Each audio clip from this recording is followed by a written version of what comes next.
is Congressman Acop referring to. I am one of the chairman of the COD committee. Yes. 1 minute suspension. And I have the right. 1 minute. Congresswoman Luistro. Third, Mr. Chair, the committee is in receipt of the letter from Cassandra Leong, represented by Attorney Topacio, claiming, among others,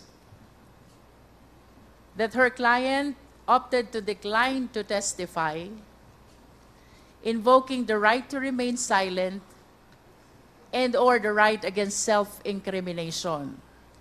I deeply lament this action coming from the resource speaker, Mr. Chair, because we will remember that even prior to the creation of the Quadcom, various resource speakers have been mentioning already the name of Cassandra Leong. And it is really unacceptable if we will allow in today's hearing that the resource speaker will remain silent, will not answer our questions under the guise of his right against self-incrimination. In the same letter, Mr. Chair, they even cited the case of violation of visa law of the Bureau of Immigration, as well as obstruction of justice, as the case is filed already against the resource speaker, making an impression, Mr. Chair, that we cannot raise question to her anymore. With that, Mr. Chair, please allow this representation to lay down the parameters when the right against self-incrimination may be availed and when they may not be availed. Mr. Chair? Please proceed. In the case of Rosete versus Lim, this was decided June 8, 2006. There are two requirements before the right to self-incrimination may be availed. One, there must be an identifiable crime. And two, the resource speaker is probably guilty of the said crime. Second, Mr. Chair, in the case of Sabio versus Gordon, October 17, 2006, right to self-incrimination can be availed only when the same is being invoked in relation to the question which is being propounded. In other words, this cannot be claimed as a blanket privilege. When there is a question, the resource speaker has to invoke and the chair has to resolve. Third, Mr. Chair, the case of De La Cruz versus People, July 23, 2014. The right to self-incrimination applies only to testimonial compulsion. In other words, object evidence is not covered by the right against self-incrimination. Fourth, Mr. Chair, is the Office of the Court Administrator versus you, which pronounces it does not cover legitimate inquiry if non-criminal matters. In other words, only question which pertain to crimes is covered by the right against self-incrimination. Fifth, Mr. Chair, is the case of People versus Aison, July 1989. The right to self-incrimination is not self-executing or automatically operational. In other words, it needs to be invoked. Otherwise, it is considered waived. Sixth, Mr. Chair, is the case of Arnold versus Nazareno. It was ruled that the right cannot be invoked if the same would be inconsistent to the witness' prior claim that the transaction were legal. If there is a prior statement already that the transaction is legal, all the subsequent questions pertaining to the same are not covered anymore by the right against self-incrimination. And last, Mr. Chair, the case of People versus Gonzo, which is likewise the ruling in the case of Senate versus Ermita. A witness is not relieved from answering merely on his own declaration that an answer might incriminate him, but rather it is for the trial judge to decide. By analogy, Mr. Chair, in our today's inquiry in aid of legislation, the discretion belongs to the chair of the Quad Committee.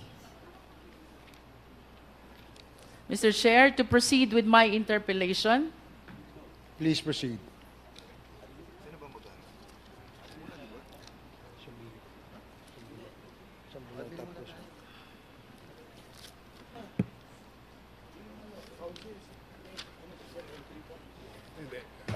Mr. Chair. Chairman Paduano. Sige, Chairman Paduano. Thank you, Mr. Chairman. With the indulgence of Congresswoman Jen Luistro. First, Mr. Chairman, I will discuss anymore some administrative matters. No, maybe we can discuss this, especially in the case of Myla Roque and Harry Roque. But, Mr. Chairman, just a procedural thing. I think there are counsels for Baterna and Casiong in the person of, I've seen Attorney Topacio. Is Attorney Topacio present? Yeah, you should have make an official entry, no, as the counsel of Cassandra Ong, and at the same time, just to remind all the counsel that you cannot speak or advise your client unless you will be allowed by the chairman.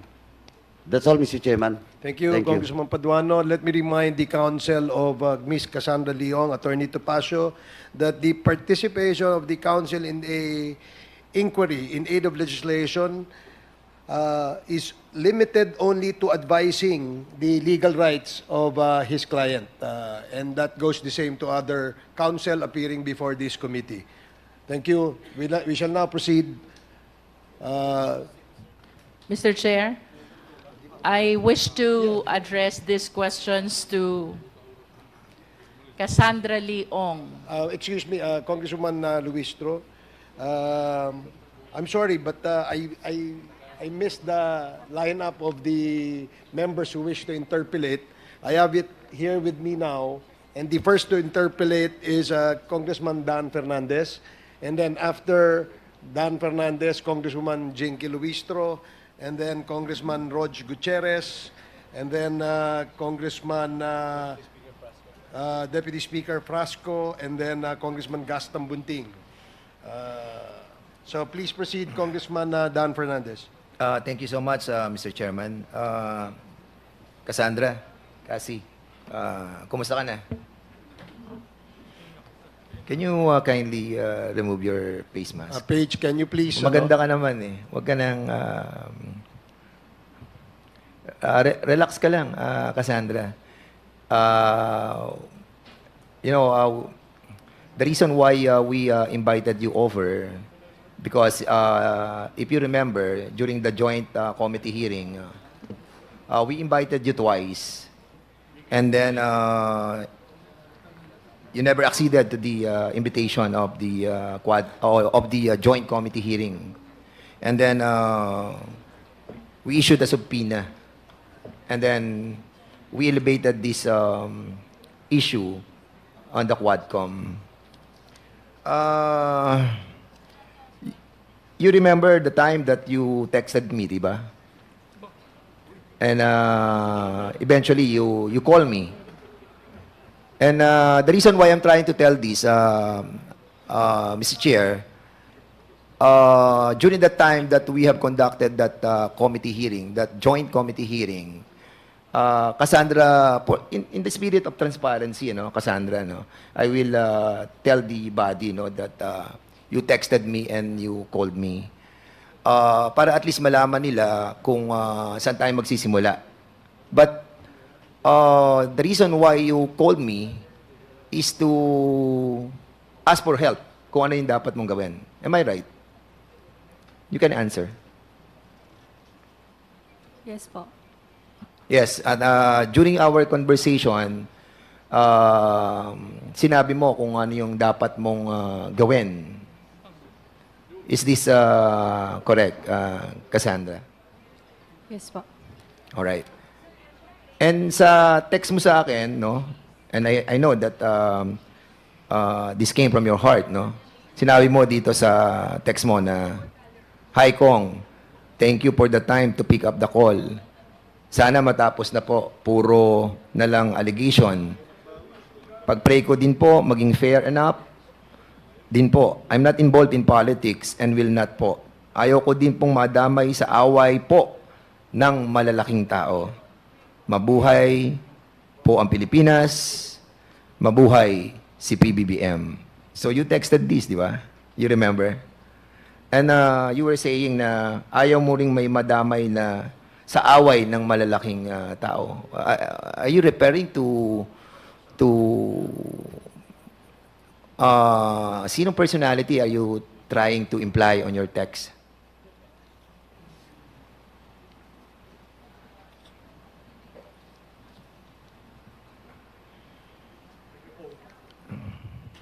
I invoke my right to remain silent po. I Mr. invoke my Chair. right Yes po. to your right. Okay. So kasi simple lang naman yung tinatanong ko kung sino yung mga malalaking tao ba ng mga Chinese o malalaking tao ng mga Pilipino? Mga politician ba ang sinasabi mong ayaw mo ma-involve sa away ng malalaking tao? You can answer directly, no? I mean, there's nothing wrong on saying, kasi sabi mo, Pilipino ka, di ba? And I will show you, Cassandra. This is the certificate of your naturalization nung papa mo. And we were able to get that during the time of 1978, he applied for the naturalization. And thereby, when you born in year 2000, you are a Pilipina. Di ba? So, Pilipina ka. So, maaring sa dugo ay Chinese ka, pero sa puso at isipan, Pilipina ka. Am I correct? Opo. At saan ka madadamay ng mga away na sinasabi mo sa text mo sa akin? I never replied, di ba? Hindi ako nag-reply sa'yo eh.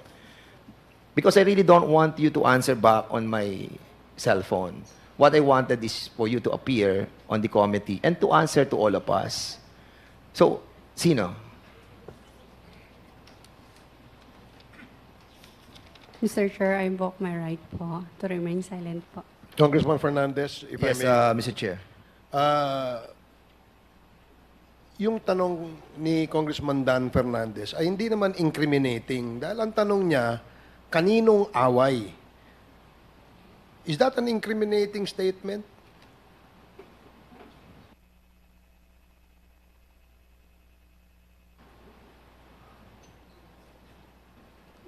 Ang sinasabi ko po is right to remain silent po.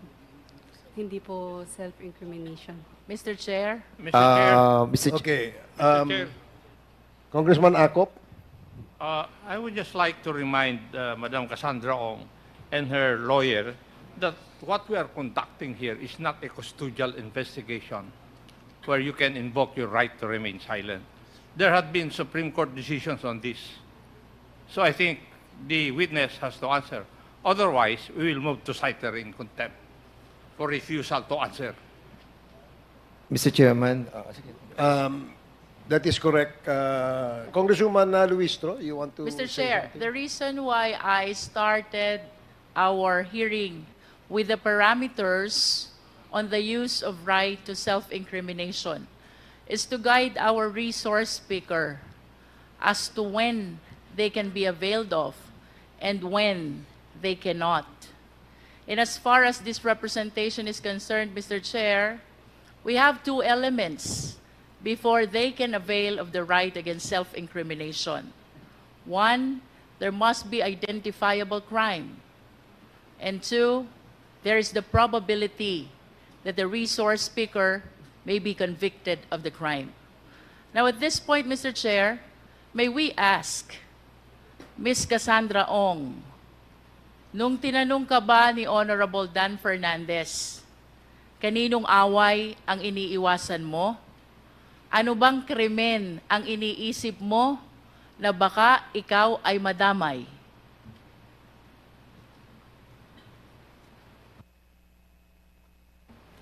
I refuse to testify.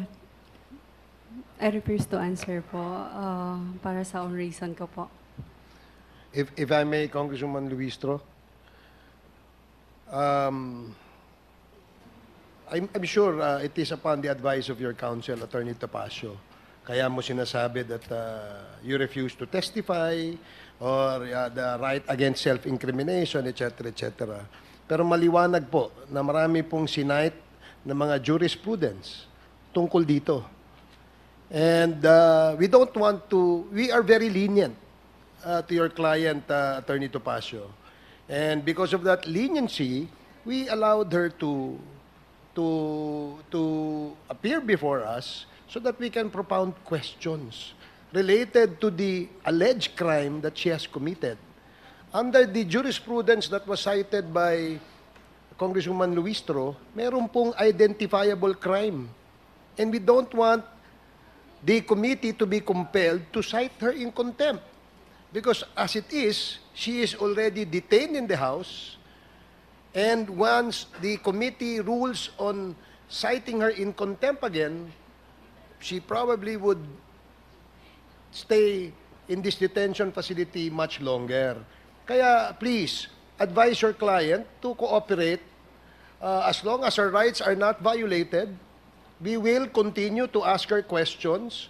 At yung mga tanong po na yan ay related po sa investigasyon na kung saan ay mayroon pong operasyon ng illegal na pogo dito sa ating bansa at si Cassandra Leong ang muka o ang representasyon o representative nitong mga pogong ito.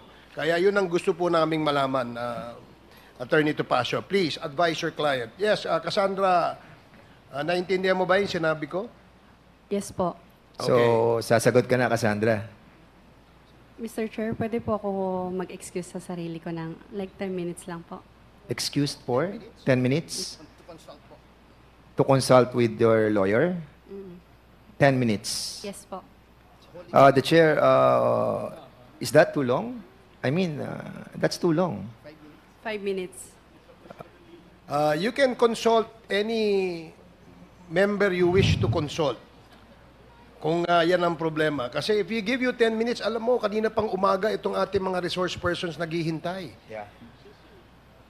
In fact, we started 10 o'clock, tuloy-tuloy po, at wag mo nang i-delay. Simple lang naman po yung tanong. Yung tanong Che. po ay related po doon sa iyong involvement dyan sa Lucky South 99. And Mr. Chairman, I think the resource person must consider na, well, she's not special. Hindi po kayo lamang ang resource person that we are investigating. All of these resource persons have been here since morning. Lucky you, you are in your own room, di ba? Meron kang aircon, meron kang sariling kwarto. But all of these people who are working tirelessly to ferret the truth has been here for so long. We hope you understand, and you're asking for 10 minutes for us to wait another 10 minutes. I think, Mr. Chair, that is unacceptable. And if I may, ask, can we ask Attorney Topacio? Yes, you may. What's the reason, Attorney Topacio, that you are asking for a 10-minute suspension? May I address the chair, Your Honor? Yes, please. It was not my idea, actually, Your Honor. It was her request to me. And I told her to relay it directly because I cannot talk unless recognized. Thank you, Your Honors. Thank you, Attorney Topacio. Congressman Fernandez, please proceed.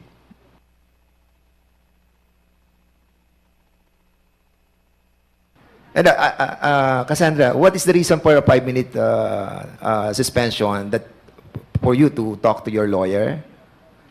Are you asking for a 10-minute? Yes po. Yes po. And what's the reason behind?